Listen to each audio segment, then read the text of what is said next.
¿Por qué? Porque si buscan empleo, ustedes saben cuáles son los errores más comunes o que más se cometen cuando se va a buscar empleo. Hay muchas cosas, tal vez hasta mitos que nos han dicho de que debes de sentarse así, debes de ir vestido así, no debes de tocar la mesa, no debes de tocar la silla, no debes de tocarte el cabello, no debes de fumar, no debes... Que cuando llegas a la entrevista, hasta apanicado llegas. Tal cual. Porque Apanicado. no sabes cómo reaccionar. Y para poder platicar sobre estos errores, tenemos aquí en cabina a Ana Estrada, directora de Brújula Interior. ¿Qué tal, Ana? Muy buenas tardes, gracias por estar con nosotros. Buenas tardes, Memo. Me da risa la palabra que usas, apanicada, porque yo la que tenía en mente era paralizada, pero no es cierto. A veces uno ya llega no solo paralizado, sino apanicado, ¿no? Es que sí, ¿no? Y de repente a mí tanto tabú. Te platican tantas cosas que no debes de hacer, que al momento de que llegas no sabes qué hacer. Y yo creo que eso también influye hasta en la capacidad de las respuestas que puedes dar. Por supuesto, porque mientras menos relajado estás, mientras más estresado estás, eso no en una entrevista de trabajo, ¿no? Ajá. En cualquier situación, pues claro que eso afecta tu posibilidad de pensar de manera clara, comunicarte de manera relajada, asertiva, ¿no? Y que la otra persona te vibre como que eres congruente con lo que estás diciendo y estás seguro de lo que estás diciendo, ¿no? Porque ya muchas veces el hecho de estar todo rígido, dicen, bueno, ¿qué le pasa? ¿No? Si estoy entre apanicado y entre paralizado, y hay que reconocer que las entrevistas tienen una variable más que estresa, y es que de alguna forma nos sabemos siendo evaluados, ¿no? Entonces, el saber que yo voy a platicar con alguien, que por un lado es alguien que no conozco, ¿no? Pero que por otro lado me va a estar evaluando, pone encima el estrés de cómo hacerlo, cómo me voy a ver, cómo voy a actuar, ¿no? Y mientras menos seas tú, pues más complicado se pone, ¿no? Sí, bueno. Ahora, esta palabra, esto que acaba de decir, hay que tomarlo con pinzas, porque mira, en todas las teorías que hay de cómo hacer una buena entrevista de trabajo, una de ellas te dice que pienses que vas a actuar tu rol, ¿no? Tu personaje. En ese sentido está bien, porque te están diciendo actúate a ti mismo, conócete, sabe qué es lo mejor de ti, presenta eso, ¿sí? Y si tú has hecho, por ejemplo, muchos ensayos para una obra para teatro, ya sabes cuál es tu mejor actuación. Bueno, entonces la llevas, pero estás llevando tu propio material. Vas a ser honesto, congruente y va a hacerle sentido al que te entrevista.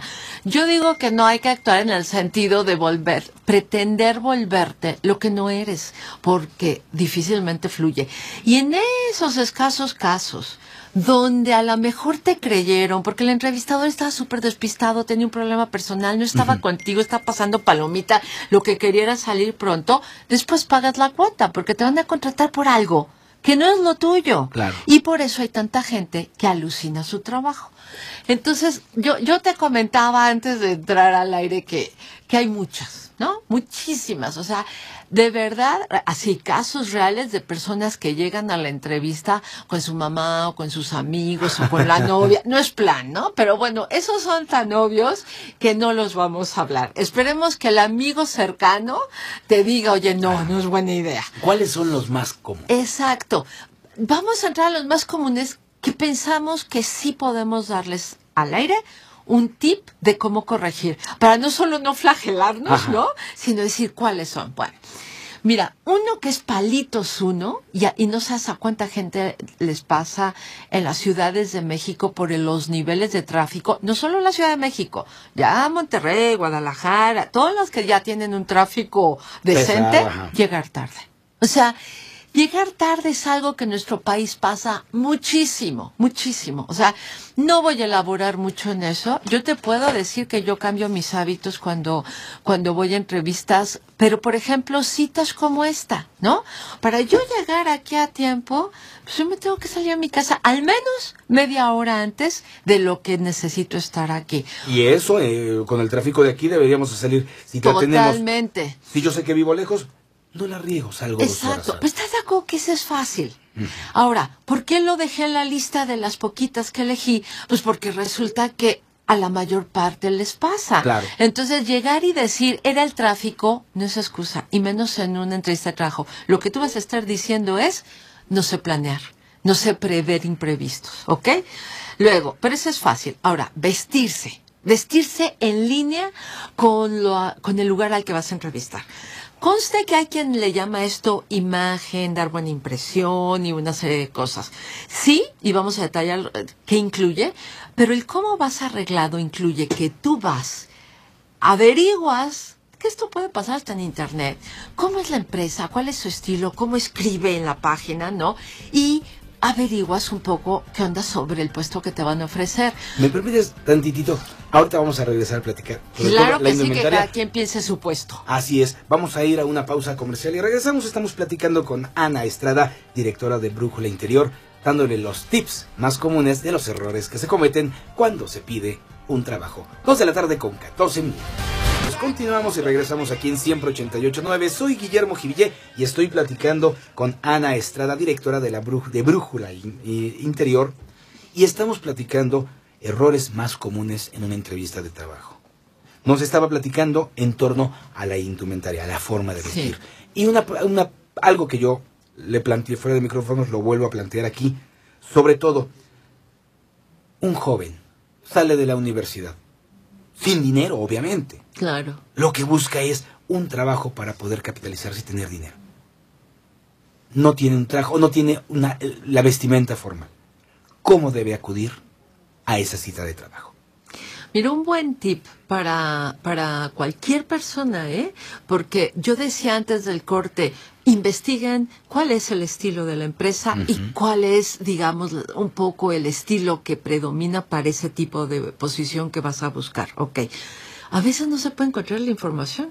Entonces, si yo no tengo muchos recursos, si tengo muchos recursos, casi que el tip es el mismo, porque ahora mismo lo que pasa es que la empresa puede salirte muy formal o puede salirte muy relajada. Ajá. Ahora puedes caer en cualquiera de las dos. Entonces, el mejor tip es ir sin corbata, con una camisa blanca, ¿no? Como decíamos antes, un pantalón que parezca de vestir, pero sabes que no es de estos súper formales, ¿no? Y si tienen el saco se lo ponen, si no, no. Pero a lo que estoy aquí yendo es a la camisa blanca. Cuando tú te pones algo que es clásico, te salva de lo que sea.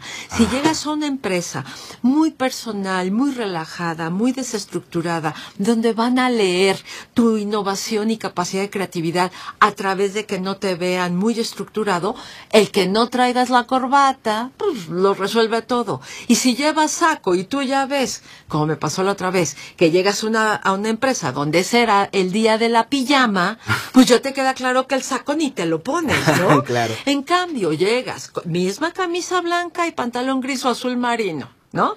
Y llegas y resulta que no, que se caen de formales, te pones el saco y sigues estando en sintonía. En sintonía, o sea, no vas a saltar, ¿no? Perfecto. Entonces, ese es un buen tip. Ahora, acuérdense de cuando incluye imagen. Imagen va a incluir, sí, esta primera impresión de cómo te veo. Se ha hablado mucho de eso, no voy a elaborar. Pero también un tema de cómo manejas todo tu cuerpo, cómo manejas tus primeras expresiones e interacciones. Si yo sé, a ver, para no repetir lo que se ha dicho tanto, piensen en ustedes, hagan la listita de las 3 cosas que más haces, que te han dicho, ay, te tocas mucho el ojo, te rascas mucho el ojo, te tocas mucho la oreja, ya no te agarres la cara, suéltate las manos, no toques las cosas es como si yo aquí estuviera con el micrófono, ¿no? O sea, uno sabe cuáles son sus tics o la forma en que comunica o por dónde nos sale la ansiedad. O si el pie, cruzas pierna y el pie está así como reguilete, ¿no? Sí, ¿no? Y ya se pone nervioso a la gente. Exacto. Entonces, tú ya sabes cuáles son. Concéntrate, de veras que poner atención a la respiración te regresa a ti y solo ten esta intención de no hacerlos durante la entrevista, porque ahí sí queda mal que si yo me estoy toque la oreja, claro, ¿no? Que si me rasco mucho la nariz, por afuera, por adentro, imagínate el oso, ¿no? Entonces, hay una mezcla entre cómo llego vestido, el no darme permiso de soltar ahí todos mis tics por donde sale la ansiedad, porque hay que asumir que voy a estar nervioso, alguien que no conozco me va a evaluar. Entonces, asume que vas a estar nervioso, que vas a poner atención a esos tics para no soltarlos y que tu manera de hablar, importantísimo, conste, esto es casi lo podemos llamar el tercer gran bloque, ¿sí? Ajá. Tiene que ver con cómo me comunico. O sea, todo lo que cae en dejar que el otro acabe de hablar. No porque estés ansioso y te digan, oye, y cuéntame de tu escuela. Oye, sí, acabo de salir, ¿y qué crees? No te ha dicho, ni siquiera te acabo de preguntar, claro. ¿no? Entonces, escuchar, no interrumpir, dar respuestas en la medida de tus posibilidades asertivas, ¿no? Si a mí me dicen, oye, y la verdad, típica pregunta, típica, ¿no? A ver, ¿en qué materias realmente te iban mal? O cuéntame de un proyecto en donde todo iba mal y tú le diste la vuelta. Esa es típica, ¿no? Uh-huh. Entonces, si yo empiezo a decir, uy, es que fue buenísimo, porque todo estaba súper mal, cuando a mí se me ocurrió una gran idea, cuando tú sobreusas esas descripciones, parece no real. Si yo soy más factual y digo, pues mira, fue en un equipo donde todo el mundo se había ido de vacaciones. Por la Semana Santa estábamos francamente tarde y lo que se me ocurrió fue, y cuentas tu historia, minimizando adjetivos, es mucho más asertivo, más factual y le ayudas al otro a saber qué es eso que tú haces mejor que los demás. Lo que tienen que tener en cuenta, Memo, cuando están en entrevista es que es lo mismo que estar enfrente del anaquel de shampoos con miles de productos. Y al final de cuentas, ser directo es lo más asertivo. Claro, ¿cuál podría elegir? ¿Por qué? Hay muchos shampoos. ¿Por cuál voy a elegir y por qué? Si yo concreto y asertivo puedo darte la razón de por qué me debes elegir a mí, esa es la mejor ayuda que le puedo dar al entrevistador y a mí mismo. Porque si yo repito lo que todo mundo suele repetir, solo se lo complico y siento que es más de lo mismo, yo como entrevistador, ¿no? Ajá. En cambio, si llego bien plantado, si no hago demasiados muecas y contesto al punto, sin mucho adorno, lo que me están preguntando, tratando de decir esa diferencia, no siendo falsamente humilde ni pretencioso, te estoy contando, te estoy diciendo lo que hice. Eso en la comunicación es, yo te diría, el 50% de la entrevista. Si ya llegué a tiempo y 2, 3 vengo ad hoc, ¿no? El resto es, ¿qué te voy a contar? Claro, ¿no? La comunicación. Exacto, porque también hay los que llegan muy bien vestidos a tiempo, entran bien en entrevista y no hay carnita que contar, ¿no? Uh-huh. Son faroles. Bueno, eres farol cuando estás tratando de vender lo que no eres. Lo que no eres, claro. Ajá. Todos sabemos, sí, yo siempre digo que todo empieza por el autoconocimiento, porque si tú sabes de verdad cuáles son tus talentos y en qué no eres bueno, hasta que cuando te preguntan, ay, la verdad, dime que no se te da. Y yo lo digo, por ejemplo, yo digo, soy nefasta para hacer cuenta de gastos. Realmente no me gusta y esto es algo que he tenido que generarme 2, 3 hábitos extras para forzarme porque si no, no me sale. Perfecto. Ya ahí estoy reconociendo y diciéndote que lo tengo en control. No va a ser una crisis, no voy a ser una estrellita. Perfecto. ¿Sí me explico? Sí. Ana, pues se nos acaba el tiempo. ¿Algún número donde localizarte para la gente que quiera? Claro, para andar en esto o prepararse. Es el 5570. Uh-huh. Mira, vamos a empezar por la página. Pueden ir a la página que es brújulainterior.mx. Perfecto. ¿no? Y así estamos en Twitter y en Facebook. Perfecto. Ana Estrada, directora de Brújula Interior. Siempre con la información que tú necesitas y al momento. Siempre. 88.9. Tráfico y clima cada 15 minutos.